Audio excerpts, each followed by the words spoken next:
I'm Dave Shealy. I'm the lead researcher here at Skunk Ape Research Headquarters. I'm considered to be the best at researching skunk apes. When I was 10 years old, I was out hunting with my brother Jack, and we had heard stories about the skunk ape, but when I was 10 is when I saw my first skunk ape here in the Big Cypress Preserve. I was out with my brother. We were taking a walk. He saw something in the distance. He said, "Dave, there's a skunk ape," and I couldn't see it. The grass was too high. He picked me up, and when he picked me up, I looked out, and there it was, walking across the field. I had spent 6 months out in the field doing research. One evening I'm sitting there 6 months into it, and I heard splashing in the water like a man walking. I looked up, and here come a skunk ape right out of the brush towards me. It passed me. I took a whole roll of films before digital stuff and 27 photographs. People come in all the time with sightings, but a lot of the sightings are known bear crossings. They don't get into specifics about if it was on 2 legs. It was just a black animal, so I write a lot of that off. The most recent sighting that I feel was enough witnesses was there was some road constructions going on nearby about 20 months ago. And the construction workers had the traffic held back, and a skunk ape came out of the ditch that runs along the road and crossed the highway. And there were over 20 witnesses at one time there. It was on 2 legs, and I feel it was a real valid sighting. I went down to investigate it, but it was just too much water, and I couldn't really trail it at all.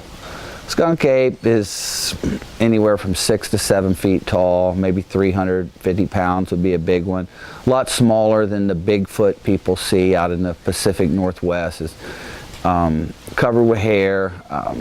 They're a reddish black color, or cinnamon color, not the dark black 800 pound, 8 foot tall Bigfoot type animals people see. These are smaller, more of a reddish color to the fur. The noises that I associate with being a skunk ape aren't like what other people hear. It's different. It's like a cooing sound. It's like the, oh, oh, oh, oh, more like that. The smell is a great indicator. I try to approach things from downwind, and that lets me know what's ahead. They really have a strong odor. It smells like a rotten egg odor, maybe goat, like goat dung, like a goat crap,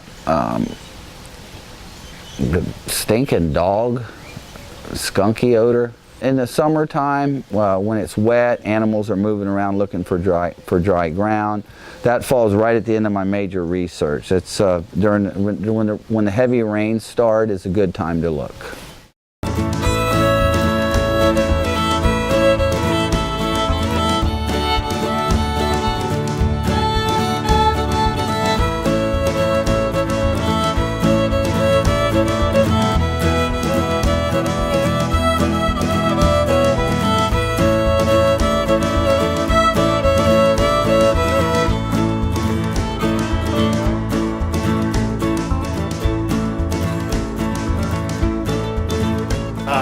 From Texas.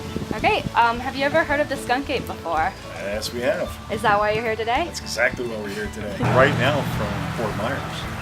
Have you ever heard of the skunk ape before? Yes. I'm from Palmetto Bay, which is right outside of Miami, Florida. Fort Lauderdale, Florida. Have you ever heard of the skunk ape before? Sure. Yes. That's why we came here. Have you ever had a sighting of the skunk ape? No. I haven't, but my son has.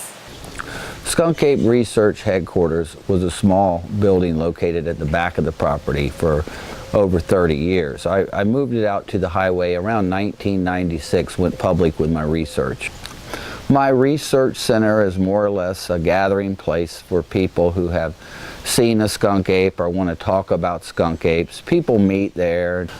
I don't have a whole lot to offer in the shop itself. Some drinks, maybe some ice cream. I do sell t-shirts, but that's mainly just to fund my research. People are interested, a lot of people. I would say in the last 20 years, thousands and thousands of people have arrived here in the Everglades looking for skunk apes. Do you have any final closing statements or anything else you'd like to add? What are y'all doing tonight?